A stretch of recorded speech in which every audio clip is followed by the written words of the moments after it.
and he's training the void as a wayward wanderer, despising the path that was meant just for him.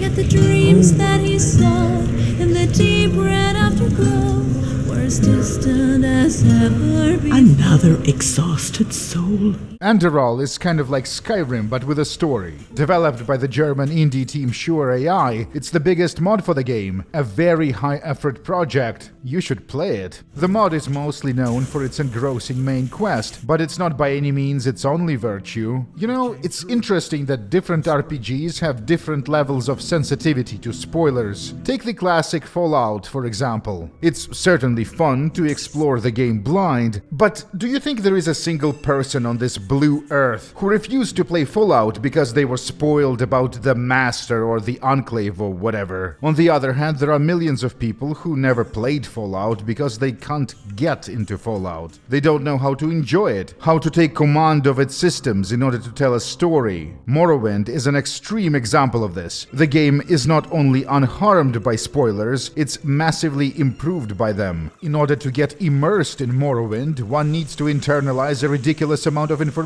about how its con world works, the relations and philosophies of its many factions and individuals, its history, the nuances of various Dunmer subcultures. Morrowind sure expects a lot from you. But on the opposite end of the spectrum, we have games that are extremely spoiler sensitive, the ones that do actually rely on plot twists in order to evoke emotion. Enderal happens to be one of them. You have been warned. So, will Enderal complete the system of German idealism? Let's find out.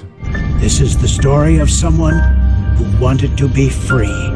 The game takes place in the fantasy world of Vin, which until recently used to be ruled by a group of powerful wizards called the Lightborn, who pretended to be gods. But then they got murderized. Rip.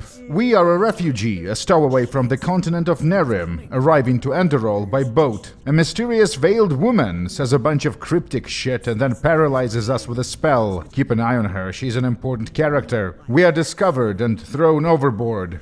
This sucks. The experience awakens something inside us, and now we have the power to see the future, but only when the main quest wants us to. We meet Jaspar, a mercenary who becomes our good friend. Together we travel to the capital city of Ark. The protagonist experiments with their powers, often losing consciousness in the process. Ark is governed by the Holy Order, a religious organization led by Grandmaster Aranthiel. You thought we are just some idiot, but actually we are what they call an emissary. These are powerful individuals that show up during every cycle. The Grandmaster is also an emissary. We are the Prophet. He is the Emperor. The cycle is a period of history that always ends in something called the cleansing. It happened many times before. A civilization would arise, they would abolish their gods, the emissaries will show up, then something happens and all life on Vin gets extinguished, and then the cycle begins anew. That sounds like a big deal, but first things first. Aranthiel wants to use his organization to study and hopefully stop the cleansing. Since we'll be working with them, we need to properly join the Order. But there's something I need to tell you.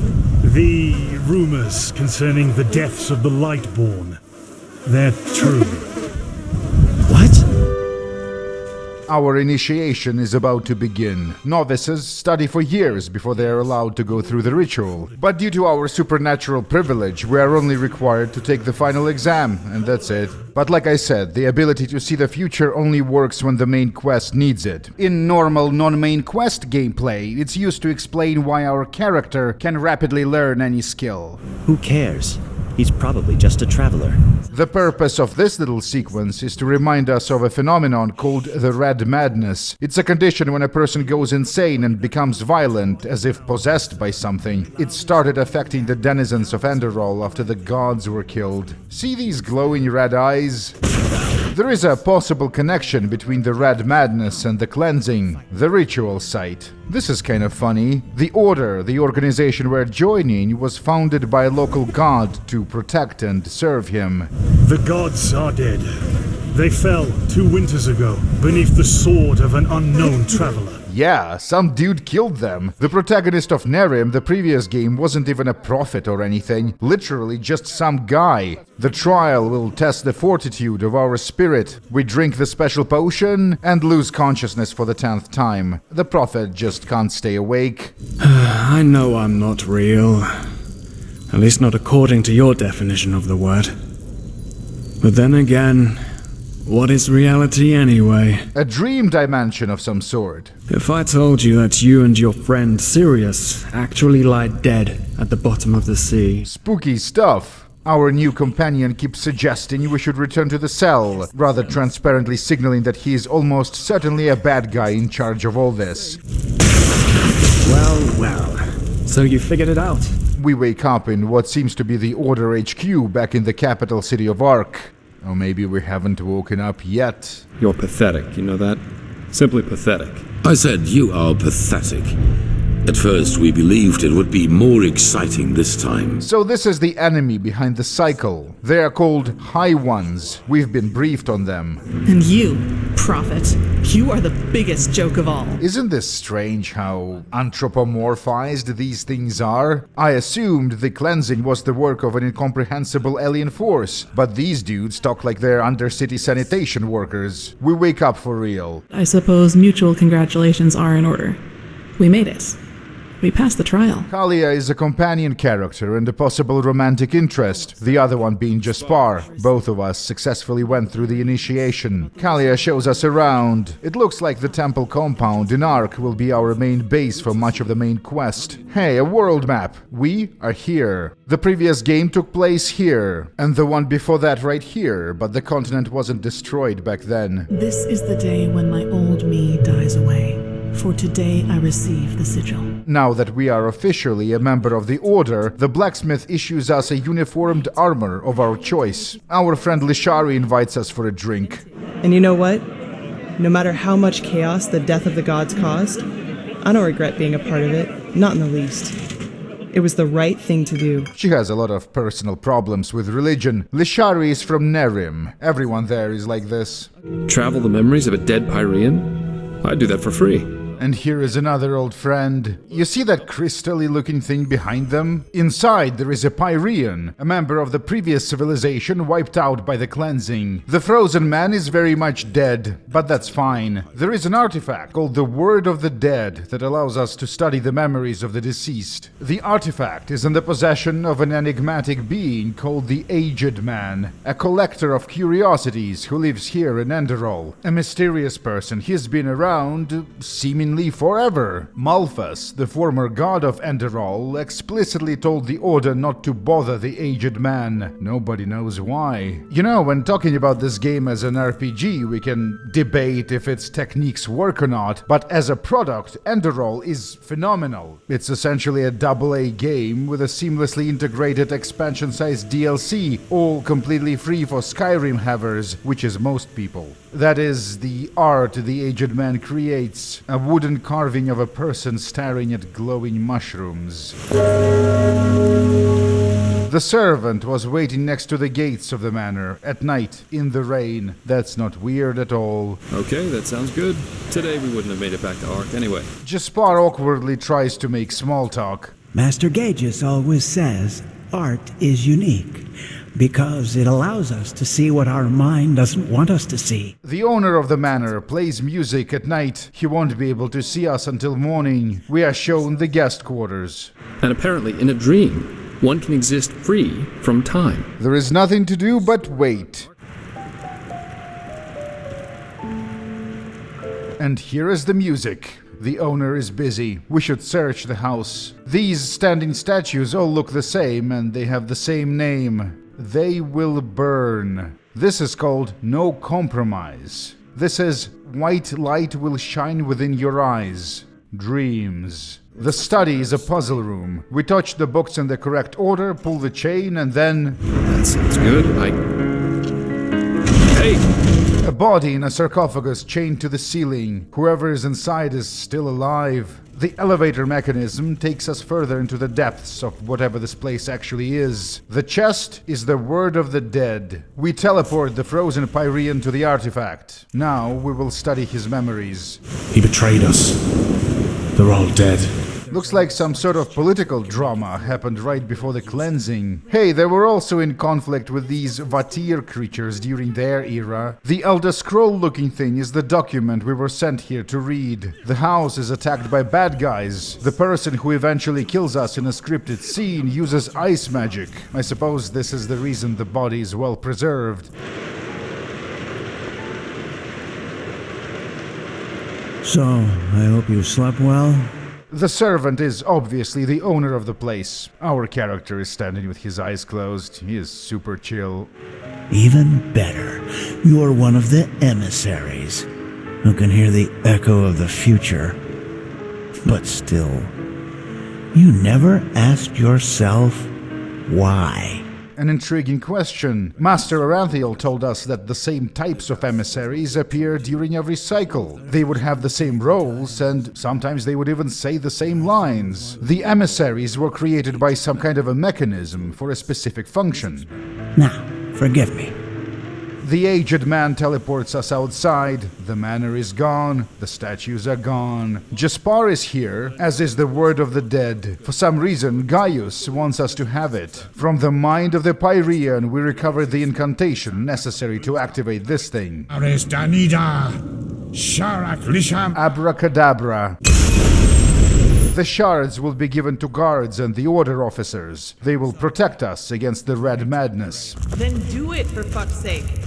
Oh, the prophet's ass. All I did was leave you here alone for a couple of hours. And then this happens. Lishari's excavation team discovered an ancient machine beneath a ruin in the northern heartland. We should take Kalia with us and investigate. Look, over there. That must be the ruin. I hope so. For some reason, it's not marked on the quest compass. This is a Skyrim haver's worst nightmare. The excavation has a bandit problem. Not unlike Skyrim, the population of Enderal is mostly bandits. And it looks like they've been here for some time. That's quite a base. And we lose consciousness again. I should go back to the first Enderal video and count just how many times it happens in this game. The bandit leader gets confronted by Kalia, who turns into a psychotic shadow and beats him to a bloody pulp. So, for how long have you been possessed by Satan, Kalia? So why don't you do me a favor and keep the questions to yourself? Right, sorry. I thought it was relevant. The machine we've been looking for. We need to collect all the important looking bits of technology lying around. Lishari and her team will take care of the rest. Correct.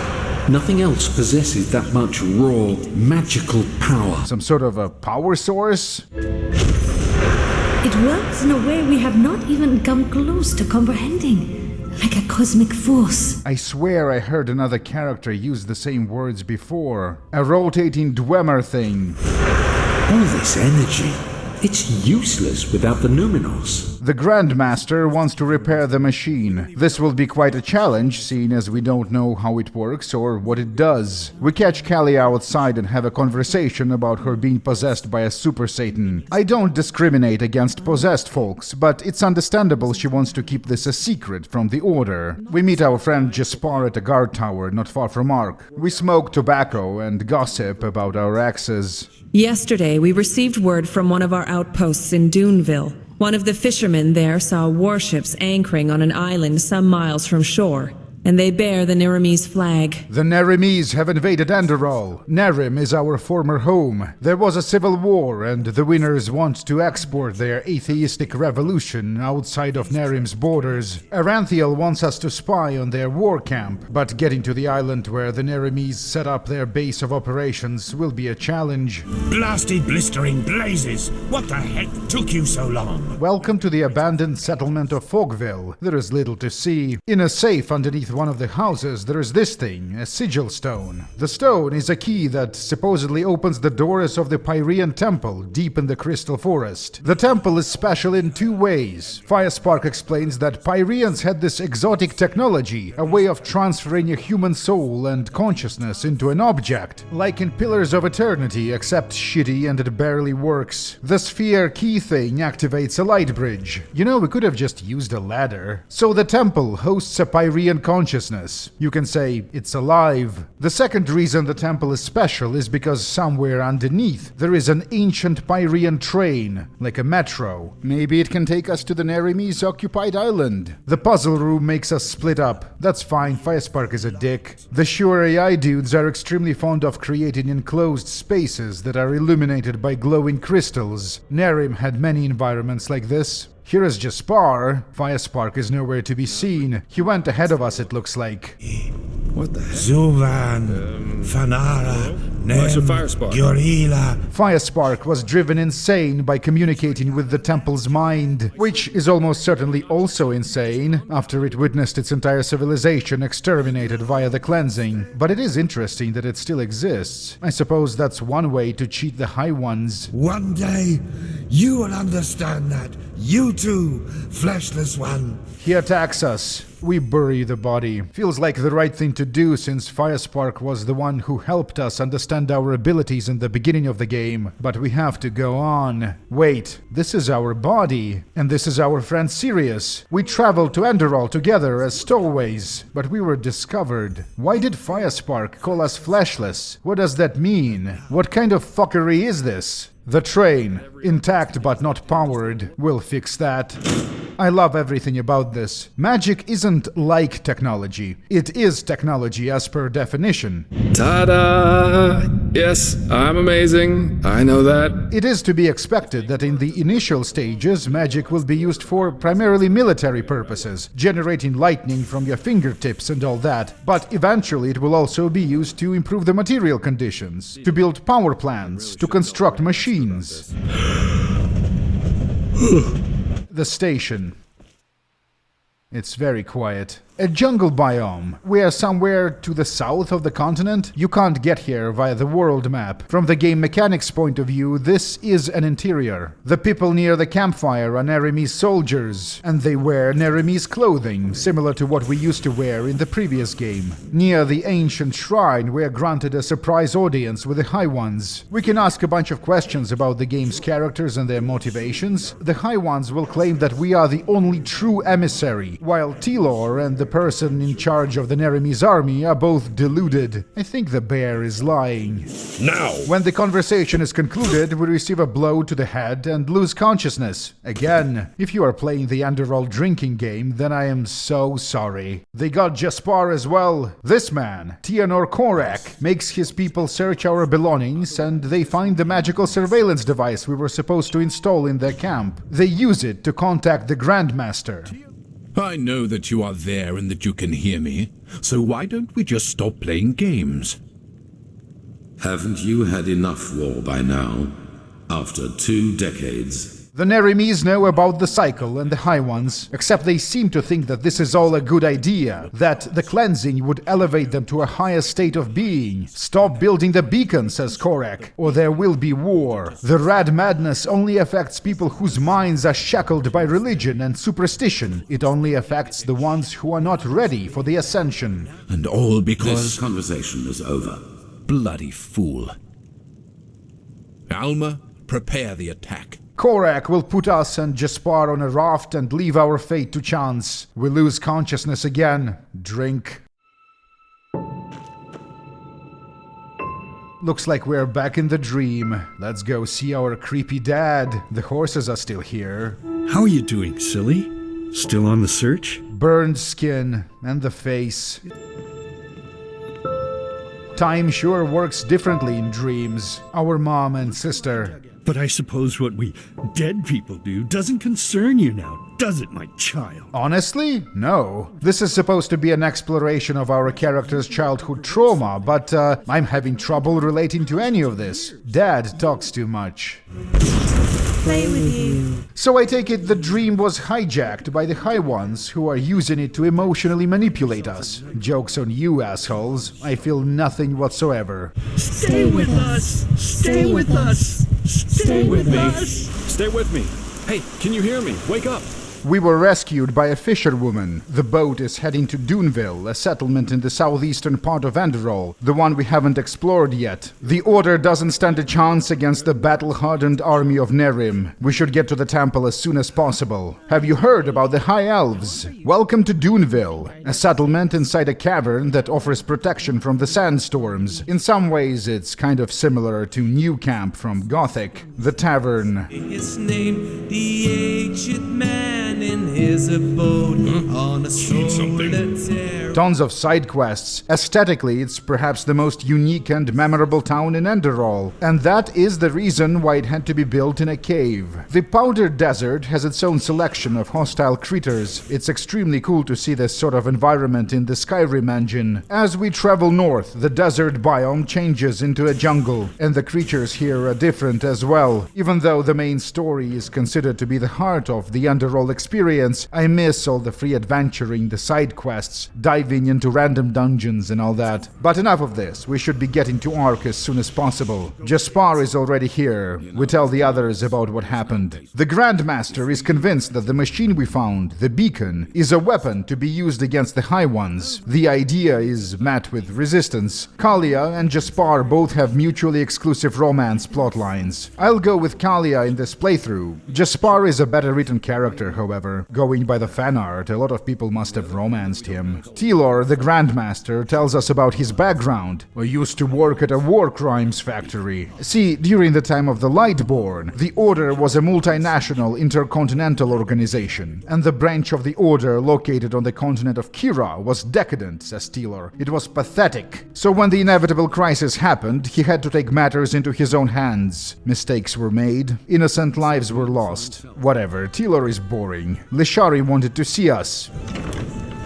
Well, shit. She was one of the few likable Nerimese. Together with one of her colleagues, we searched the room for clues. As much as it pains me to say this, we have more pressing matters to attend to, such as making sure the world doesn't end. The beacon, the weapon to destroy the High Ones, is powered by 3 magical stones. They're kind of like batteries. The apothecary in the Undercity are rumored to be in possession of one of them. They are suspicious of our surface-dweller bourgeois attitude and tell us to fuck off. Fortunately, Kalia has another lead. Dal Galar, an ex-apothecary and a man of extraordinary talent, quit the Order to set up shop in the mountains. That's our destination. Didn't I tell you to?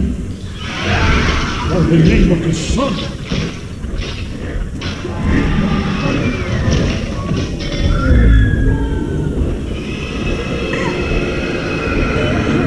Oh no! No, no, no, no!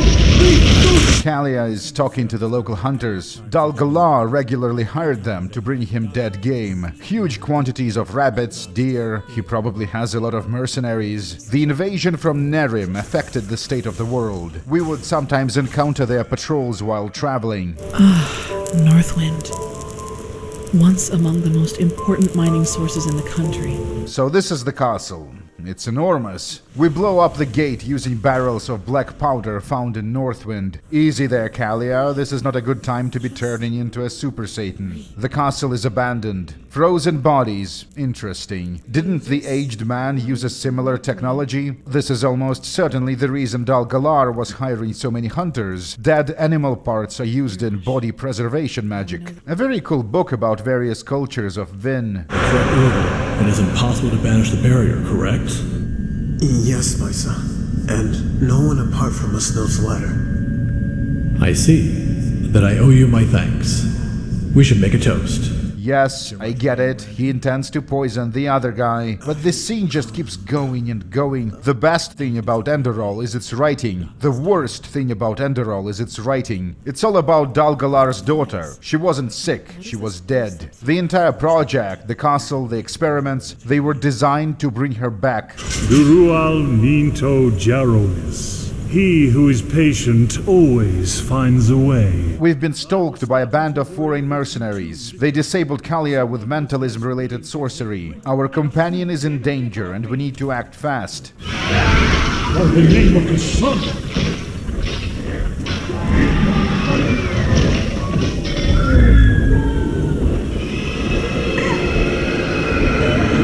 No! Please, no! Rip. The Prophet loses consciousness, N+1. Looks like Kalia killed them by exploding their bodies like in that show, The Boys. We should cover her up with something. Let's find the stone. The stone will change you, Maya.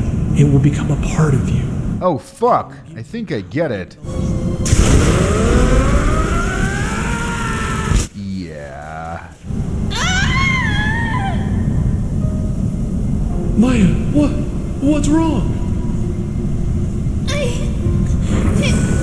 Once again, the veiled woman interferes and saves the girl, and she was the one to name her. After recovering the stone, the game offers us a choice. We can tell Kalia the truth, or I choose to tell her everything and advise to try to come to terms with the presence. In any case, now we have one of the 3 required batteries. The rogue Neremese nerd working for the Order had an idea. Why don't we use the Word of the Dead artifact to see into Lishari's memories and find the killer? Prophet, did it work? He isn't reacting. We should... You should drink. Lishari was investigating the mole in our organization, and she did find his hideout in the Undercity. Neremese brandy. Didn't know you could even get that over here. An Entropy staff. So our mole is a Sinistro. So she rents a room in the tavern in the Foreign Quarter, the one she dies in. The traitor comes to her first. He doesn't seem to be hostile, wants to explain himself. All things considered, it's not that weird that a person from Nerim displays hostility towards Enderalians. They were enemies for decades. Lishari is disgusted and asks the man to leave. Looks like she decided to forgive him. So, who killed her? What the? Poison. This one doesn't count. It's Lishari who lost consciousness, not the Prophet. You do it. I don't want to watch this. So there are 2 of them. We don't know the identity of the second person, and the poisoner must have fled Enderal already. Clean. Another Power Stone is rumored to be in a remote settlement not far from Duneville. I want you to stay and be part of the family.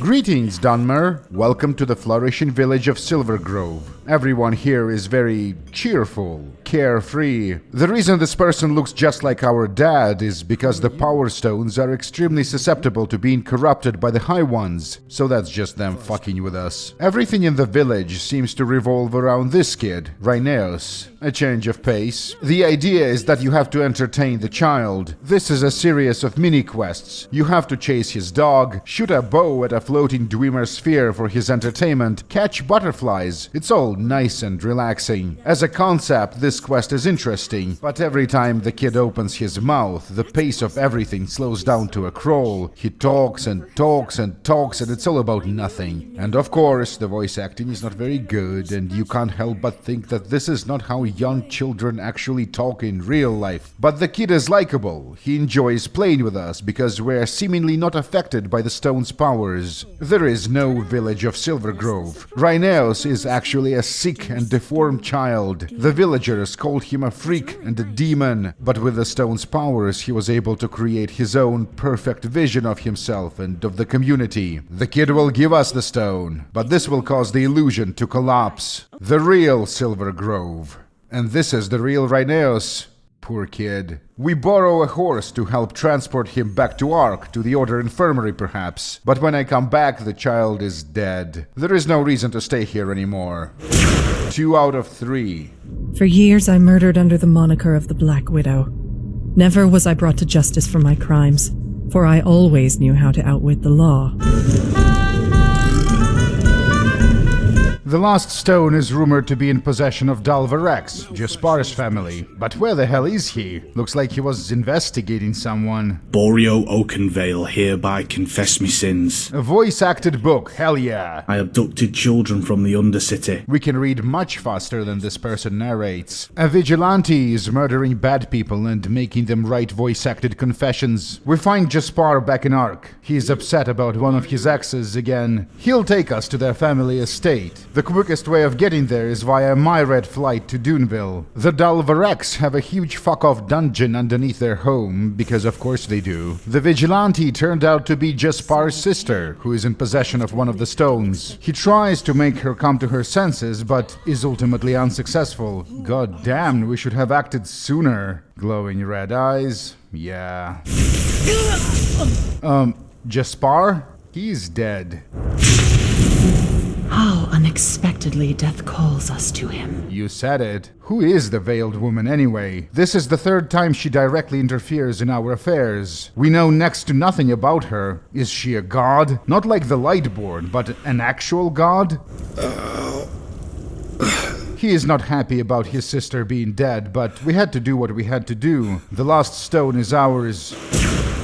The machine is complete. But there is a problem. The Nerimes are inside the city walls. They used an invisibility spell to disguise their fleet. Very clever.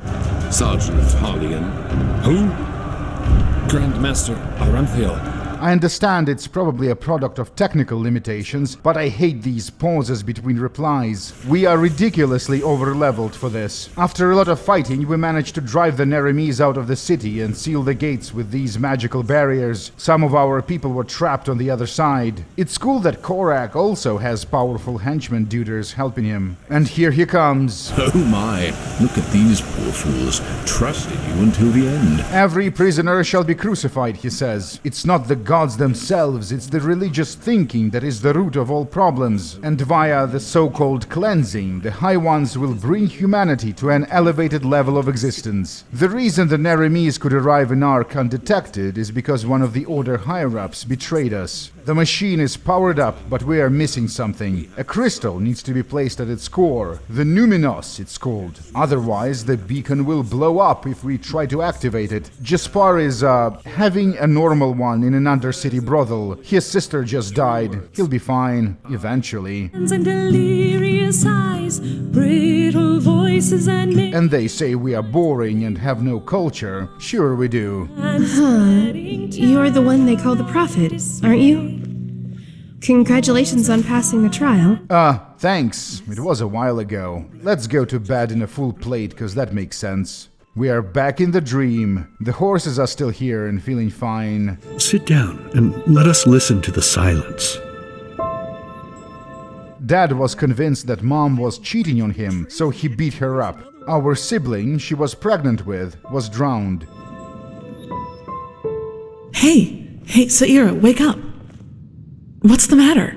While we were sleeping, somebody broke into the Order's storerooms in an attempt to steal rare materials. When caught, Kurmai explained that he's building a starship that can take him to the homeland of his people, a city floating somewhere in the skies above Vin. Everyone thought the man was insane, but just in case, the Grandmaster sent a little expedition to the supposed location of Kurmai's workshop, and it turns out that he was telling the truth. This is the place. Kurmai's people are called the Starlings, one of the races in Vin, unfortunately not playable. Supposedly, all of them share a subconscious desire to find their way back to the stars, as well as an affinity for advanced technology. The ship was built with the help of them little not-Dwemer spider robots. The plan is, we help Kurmai finish the construction, travel to the Star City, and since they have survived multiple cycles, we can perhaps find some information on what the Numinos actually is. Completing the ship means traveling to the inhospitable parts of Enderal we haven't visited yet. I have no idea what this is. Can you read the environmental storytelling on display? Why do they have horns? They died doing what exactly? A ship graveyard in the easternmost part of the continent. Metal Gear SKYRIM.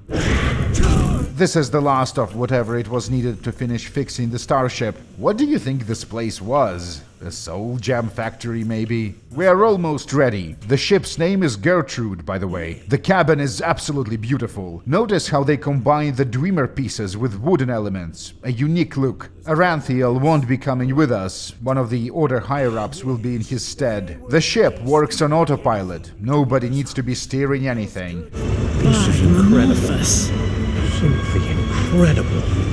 Fly! Holy crap, it actually flies! I thought it's going to be a cutscene or even a fade to black. Definitely the main highlight of the story so far. On our way to a forgotten city in the clouds? and I'm part of it. The ambience, the music, the environment, it's all just perfect. Kurmai told me about this place. This sphere is what keeps us in the air. We are not supposed to be here. We run away from Kurmai like two schoolchildren and hide in the bushes. Our romantic connection with Kalia will supposedly affect the story in a major way. This place would make for a pretty sweet player housing, better than the boring-ass order base in Ark. They probably just haven't seen us yet. The clouds, that's it. Or the city's deserted. Eventually we reach our destination. The good news is that the city is real, but it doesn't look like anyone is around. This makes Kurmai very nervous. Fuck you all, I'll be the first to explore the ancient city. This is the way in, but the door is sealed shut. There are no signs of life. Well, except for plant life, I guess. No. Kurmai is extremely distressed. He assumed his distant relatives would be here to greet him. Sorry, dude, but we have much bigger issues at hand. After finding an alternative way inside, we explore the place. From the visual standpoint, it's a normal-ass Dwemer ruin, but with a lot of vegetation and somewhat brighter lighting. The Starling Botanical Garden. This is where the council held their meetings, isn't it, Kurmai? Wait, where is he? He left us. That's what I call well hidden. Well, it's not super well hidden. This is the room where the archive is supposed to be. Amazing what they did with mostly vanilla Skyrim assets. I guess there is animal life here. The elevator thing will take us to the recording of what happened before the previous cleansing. The cycle occurs in 6 steps. Step 1. Life begins. Eventually, from that life, man evolves. Wait, so the cycle kills animals as well? I have so many questions. Step 2. First, major civilizations emerge. Step 3. The creation of the theocracy. In our cycle, these were the Lightborn. In the era of the Pyreans, these were the Sun Priests. The downfall of the rulers. Step 4. The events of the previous game, Nerim. The end of the theocracy. Step 5. Chaos, war, and the Red Madness. The figure in the background is a High One, portrayed as manipulating the events. Step 6. I'm not sure why, but the scholar becomes convinced that humanity doesn't just disappear at the end of each cycle. The collective consciousness of everyone becomes a new High One instead. Yes, exactly like in Mass Effect. It's a reproductive cycle. I have no idea how she got that from the picture. The Numinos, she says, is the essence of a High One, and in order to obtain it, we need to travel to the location where the last cleansing took place, the City of 1,000 Floods. All of this makes me understand the story even less than before the revelations. Does it mean that after each cycle, life needs to evolve all over again, as in, from the primordial soup? And is it always Homo sapiens that evolves in the end? No talking birds or pigs or dolphins or whatever? And there have been more than 1,000 cycles? What the fuck is the essence of a High One? And how is it supposed to help us calibrate the machine? Kurmai is back. He thinks that the ancient fathers didn't show themselves to him because he invited foreigners into their sacred city. So he activates the ancient defense system. Find the map and leave!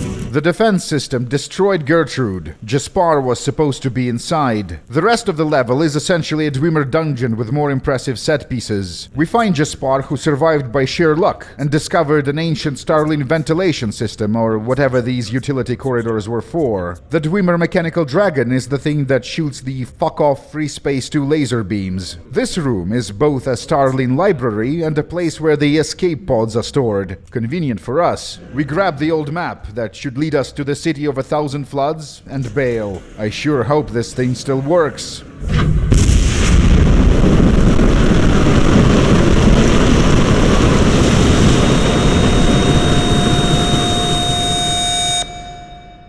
And none of this would have happened if we had just given Korek this idiotic machine. I don't care about your opinion.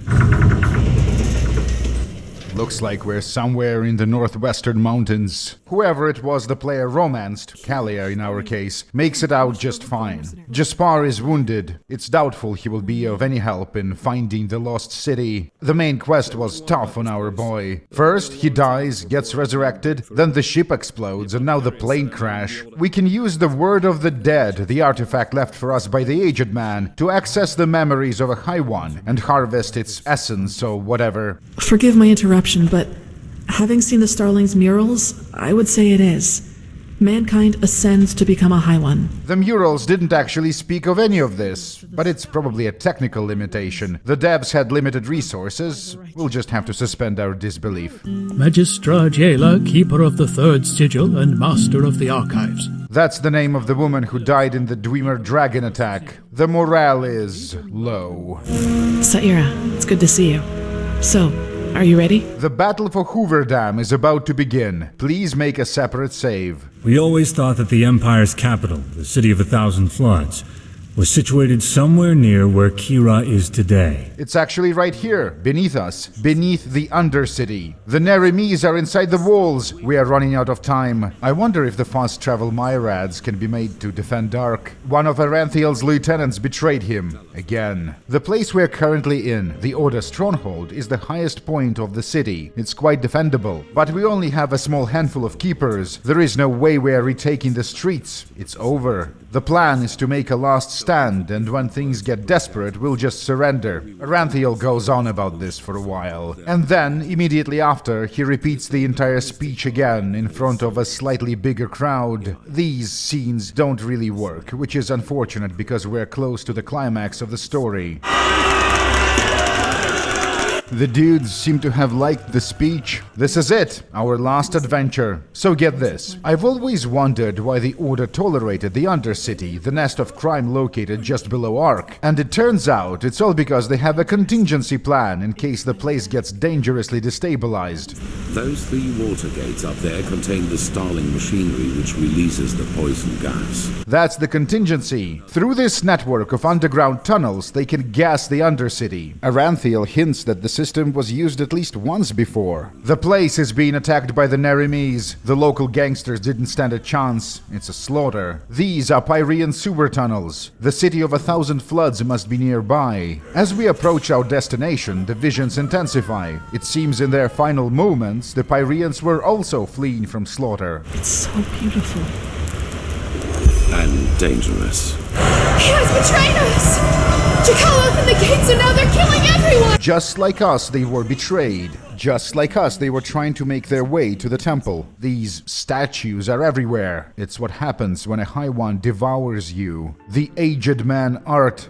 All we want is to help them understand. A High One possesses one of the husks and talks shit to Aranthiel, revealing embarrassing details about his backstory. Decades ago, Telor used to be in a relationship with a Lightborn woman, and they had a child together. A child he chose to neglect because he was focused on his career within the Order. This led to the events of the previous game, and ultimately to the destruction of the Lightborn. The entrance to the temple is blocked by this gate. Before we can think of a solution, a ghost dragon appears and blows us up with a fireball. The Prophet loses consciousness. If you are playing the drinking game, then I'm very sorry, but it's going to be over soon, one way or another. He's moving. Yes. Yes, that is good. We lost Kalia. She's still buried underneath the debris, I think, but we are running out of time. These are the ruins of what seems to be the Pyrean equivalent of the Order compound. The invaders are executing the priests. Is this what's happening above us right now? No buts. The beacon is all that matters. Understood? They must not harm it. An emergency beacon activation attempt. There it is. The beacon. By the gods, how similar they are. Let's do what we came here to do. He has betrayed us! Jakal opened the gates and now they're killing everyone! The core of this sickness is in people's heads. It is a way of thinking. But you will never understand that, High Priest. It was almost as if the beacon longed for the stones. It seems we're still following the High One script to the letter. The High One script. That sounds goddamn stupid. Someone should come up with a real name for these creatures. I suppose this is the essence of a High One. Drink. A High One. We have made it. From the inside, it looks like a bunch of glitched meshes and textures. This High One is a mess. It doesn't take care of itself at all. The Eye of Sauron is something we need to harvest in order to calibrate our anti-interdimensional weapon back home. The Nerimes mage teleports to whatever it is, the core. And still, you don't have the slightest idea who I am. do you? Ironically, I couldn't remember his name without looking it up. Anyway, turns out the Naramese mage is also an emissary, and his domain is a surprise betrayal at the very end of the story. He and his loved ones were victims of the war crimes committed by Telor back when he was young. The sorcerer self-destructs, destroying himself, the artifact, and the Eye of Sauron. Now we are truly without options. You fool!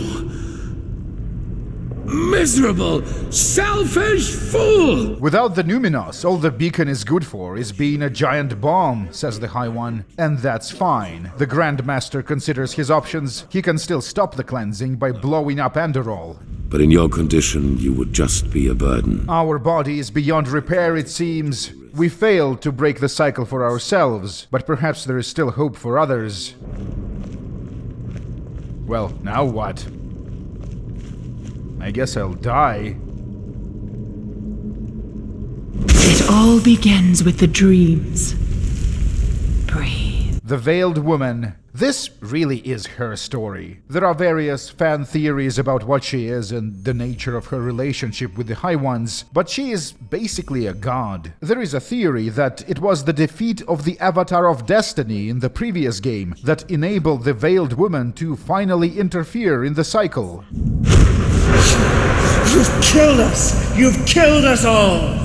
You have just shown me the solution. God damn it! We're still following the script. The Akarians called me the god of death, the Pyreans, the demon of the deep.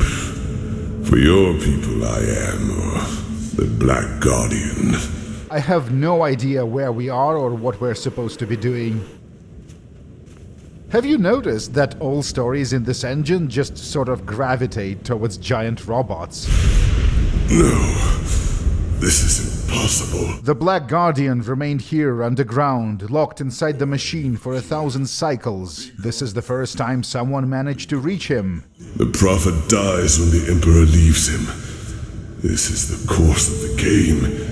It has always been so. A long time ago, a man figured out what the cycle was. He planned to transfer his consciousness into this metallic vessel, the Goliath. This would have enabled him to survive the cleansing and eventually nurture a new breed of humanity that would have been invulnerable to the High One's machinations. The plan didn't work. The machine wasn't complete when the cleansing happened. He got stuck inside. The beacon, says the Guardian, existed since the beginning of time. Activating the beacon is what initiates the cycle. The High Ones don't actually do anything except manipulate humans and emissaries to build the beacon, power it up, and turn it on. Telor is still following the script. But the Veiled Woman, by saving our life and transporting us here, she opened new possibilities. There are two options in front of us. We can flee to the Star City. It seems to be unaffected by the cleansing. The escape pod can supposedly take us back there. As an emissary, we are immortal, and I suppose we can reenact the Black Guardian's original plan, become a god for the new breed of humanity, shape them, guide them away from the High Ones. But there is another option. We can do what the Grand Master intended to do, except it will actually work in our case. If we go back and destroy the beacon, the explosion will kill all life on the continent of Enderal. But the other parts of the world, Narim, Kira, they can learn of what happened here and possibly prevent the cleansing. Maybe, somehow. It's a long shot. I love both of these endings because of how terrible they are. The second option seems like a better choice for one simple reason. This narrative would allow Sure AI to make more games in the universe of Vin, which is something I'd very much like to see. But you know that Skyrim UI bug that sometimes causes the selection under the cursor to not update? It makes me accidentally select the Star City option, and the Black Guardian dialogue is not skippable.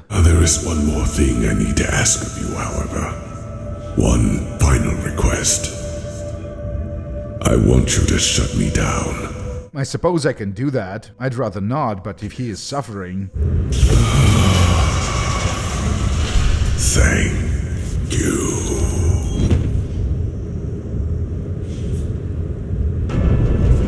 Forgive me.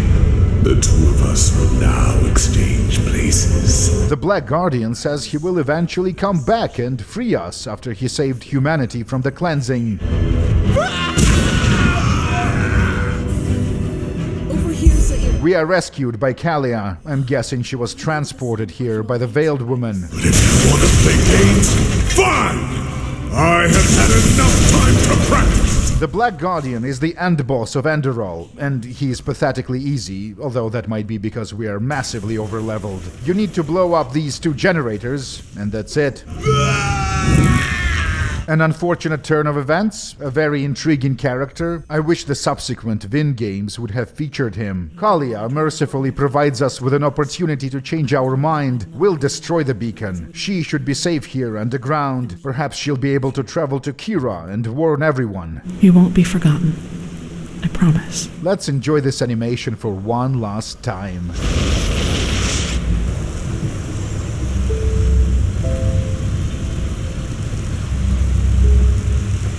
This is the actual process of the cleansing.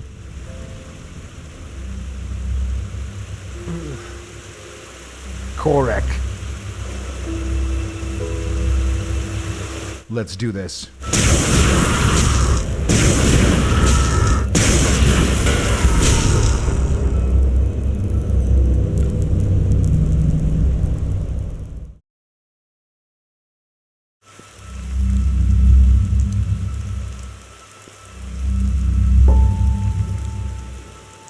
We are back where it all began, the dream. The mood is different, the horses are gone.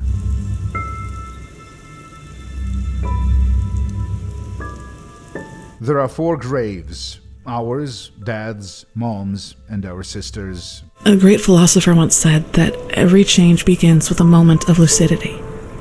In these moments, a veil opens. One which normally shrouds all the unwelcome truths we're aware of, but which we have buried deep within ourselves where we cannot see them. And it is only these moments in which we can make a decision. The decision to either act, or to let the moment pass until the veil seals itself again and we once more are the slaves of our habits. Rumors that the Arizalians have started constructing a second beacon, and the knowledge that this time we are aware of its nature, give me hope that the Prophet did not die in vain.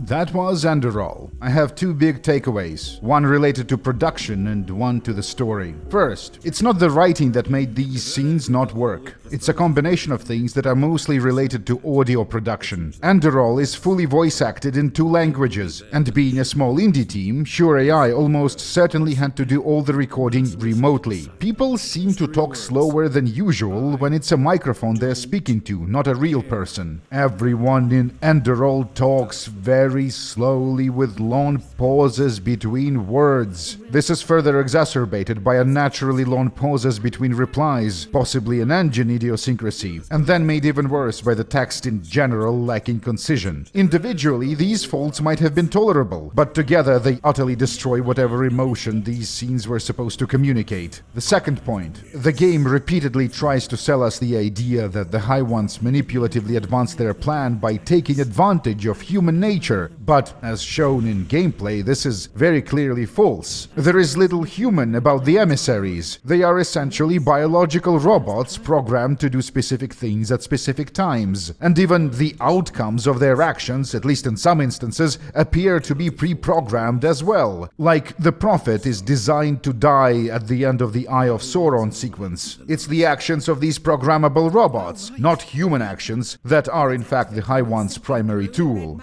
This is the story of someone who wanted to be free. That's exactly what it's about. Just as a thought experiment, let's rewrite this story to be about human nature. Suppose in the world of Vin there is this magical mineral called, I don't know, whatever the hell the StarCraft crystals were called. And suppose this mineral has incredible economic and military applications. The nations of the world, Enderal, Nerim, Kira, will compete to see who can excavate more of StarCraftium. The primate competition leads to politicking, colonialism, all that. They invent more and more sophisticated machines and techniques, until at some point, one of the nations does the equivalent of the Manhattan Project. A new advanced machine based on recently discovered theoretical principles that will enable the even more efficient use of the power-generating qualities of the mineral. Little do they know, as soon as this machine is activated, it tears a hole in space-time and invites the High Ones into Vin from their separate reality. The cleansing, and then the cycle begins anew. In this version of the story, you can still have the emissaries and all the supposed manipulating, but now it's properly about the intrinsic qualities of the primate brain. It's actually about human nature. The game overall is very good. When I'm eventually tackling Mass Effect, I'm gonna be cracking jokes about how that game ripped off the masterpiece Enderal. But the system of German idealism remains incomplete. For a second there, I felt like the world spirit was in motion, but the next moment everything was quiet again. But since we are not Enderalians, for us there is always tomorrow. Sure AI are working on another game, a commercial project this time. Looking forward to it. Enderal is free and available on Steam as a one-click install. Consider giving money to developers by buying the soundtrack, which is excellent. Also, consider giving money to me via the crowdfunding platform Patreon. I hope everyone is doing well. Talk to you guys in 2 weeks.